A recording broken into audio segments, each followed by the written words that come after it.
Continuamos entonces con el desarrollo de la unidad número 1 de la materia legislación, y en esta oportunidad abordaremos el concepto de división de poderes.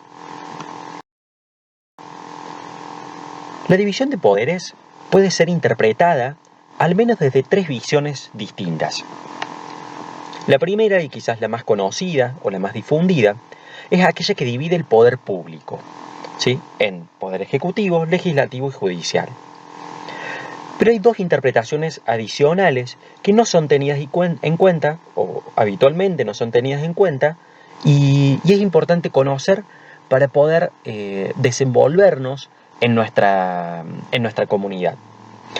Estas son aquella que va a pensar el carácter federal del poder y aquella que va a pensar la división entre un poder constituido y un poder constituyente. Comencemos entonces con la primera de estas tres acepciones, más difundida, pero que requiere algún comentario. La Constitución Nacional, en tanto ley máxima del Estado Nacional, regula cómo va a estar compuesto, cuál va a ser la duración, cuáles van a ser las funciones de cada una de las personas que integran los tres poderes de Estado. En el caso del Poder Ejecutivo, su composición es unipersonal, es decir, solamente una persona va a poder ejercer o va a poder detentar el título de presidente de la nación argentina. Si bien cuando se eligen las fórmulas presidenciales se lo hace en duplas con presidente y vicepresidente, hay que tener en cuenta que solamente quien ocupa el cargo o la candidatura a presidente, en el caso de ganar las elecciones, va a poder investirse con la autoridad de presidente de la nación. Mientras que el vicepresidente va a ocupar la presidencia del Senado. Entonces, lo que tiene que quedar en claro es que la composición del Poder Ejecutivo es unipersonal. En cuanto a la duración en el cargo, es de público conocimiento que quien detente el Poder Ejecutivo dure en sus funciones 4 años.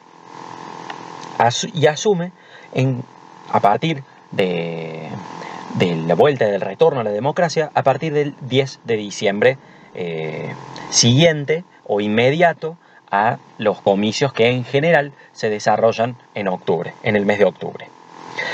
Entre las funciones principales, no son todas, pero sí son quizás las centrales o que nosotros queremos destacar, que va a ejercer el Poder Ejecutivo, se encuentran que es jefe supremo de la nación, que ejecuta las leyes, que participa también en la conformación de las leyes mediante su promulgación o veto, nombra magistrados de la Corte Suprema de Justicia de la Nación, siempre y cuando tenga acuerdo del Senado, y abre las sesiones del Congreso de la Nación cada año. Esto, insistimos, no son las 5 funciones, las únicas 5 funciones que ejerce el Poder Ejecutivo, sino son quizás las más importantes o que nos interesa que puedan conocer. El Poder Legislativo, en el caso argentino, está compuesto por 2 cámaras, la Cámara de Diputados y la Cámara de Senadores. En el caso de diputados, quienes tienen esta capacidad para legislar, para crear leyes, duran en su cargo 4 años, mientras que quienes representan las provincias o los senadores van a durar en su cargo 6 años. La composición de diputados viene dada por 253 diputados y diputadas, mientras que los senadores son 72 miembros. Hay que tener en cuenta que en el caso de diputados, su composición viene dada por la cantidad de población, porque la Cámara de Diputados representa al pueblo de la nación argentina. Mientras que los senadores, en tanto representantes de cada una de las provincias, es un número fijo, porque hay 3 senadores por provincia y por la Ciudad Autónoma de Buenos Aires, lo que da un total de 72 senadores y senadoras.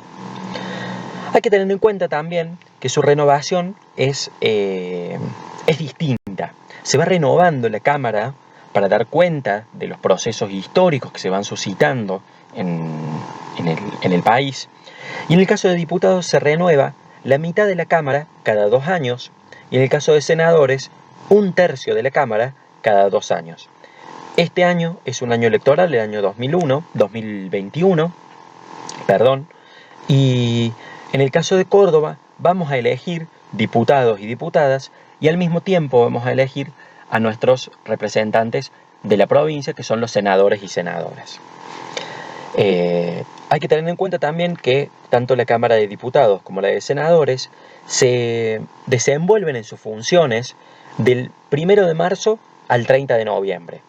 Ese 1 de marzo es lo que decíamos recién con el Poder Ejecutivo, que es inaugurada por el Presidente de la Nación, o por quien detenta el Poder Ejecutivo, y concluyen el 30 de noviembre. Sin embargo, hay sesiones preparatorias que se dan antes de marzo y sesiones extraordinarias que pueden ser convocadas en el caso de situaciones excepcionales que se susciten entre el 1 de diciembre y los últimos días de febrero. Entonces, Poder Legislativo, compuesto por 2 cámaras, diputados y senadores. Diputados representando al pueblo de la nación, senadores representando a las provincias que conforman el Estado argentino. Por último, el Poder Judicial está compuesto actualmente por 5 magistrados y magistradas. Y acá hay que tener en cuenta que la duración en el cargo es vitalicia, mientras dure su buena conducta. Es decir, una vez que son nombrados, sugeridos por el presidente y con el acuerdo del Senado, miembros del Poder Judicial, de la Corte Suprema de Justicia de la Nación, van a durar en esas funciones hasta que ocurra algo que los desvincule. Bien. Y sus funciones están reglamentadas también en la Constitución, y es básicamente conocer y decidir en todas las causas que versen sobre puntos regidos por la Constitución Nacional y por las leyes de la Nación y por los tratados con las naciones extranjeras. Es decir, tienen que conocer, interpretar y decidir en base a leyes y a los tratados con las naciones externas.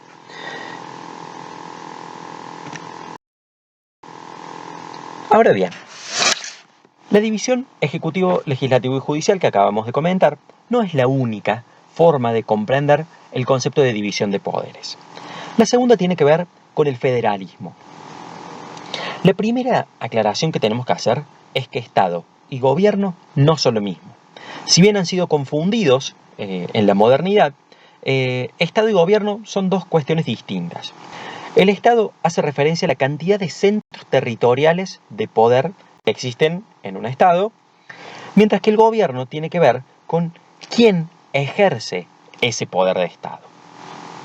En el caso argentino, el Estado adopta una forma federal, es decir, que los estados provinciales van a conservar su autonomía, a pesar de estar bajo el mando o el amparo de un gobierno común.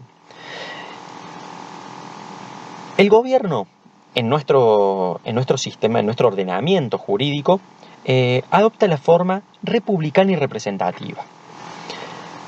La forma republicana hace referencia a que los representantes del poder son electos por el pueblo. Existe una división de poderes, como la veníamos mencionando recién, entre ejecutivo, legislativo y judicial, y hay, al mismo tiempo, una constitución escrita. Por otra parte, el gobierno argentino adopta una forma representativa. ¿Qué quiere decir esto? Que ninguna de las personas que estamos aquí va a poder deliberar o gobernar si no es a través de nuestros representantes. No lo hacemos nosotros de manera directa, habitualmente, sino que elegimos a quienes nos van a representar en el Congreso, en el Poder Ejecutivo y demás. La última acepción de la división de poderes tiene que ver con la división entre el poder constituyente y el poder constituido. Y esto no es más que la división entre el poder que crea la norma y el poder que se ejerce luego de que la norma ha sido creada. Con este pequeño comentario solamente queríamos traerles a colación las diferentes formas de comprender la división de poderes y poder enunciar algunas de las cuestiones que nos ordenan en tanto sociedad argentina. Muchas gracias.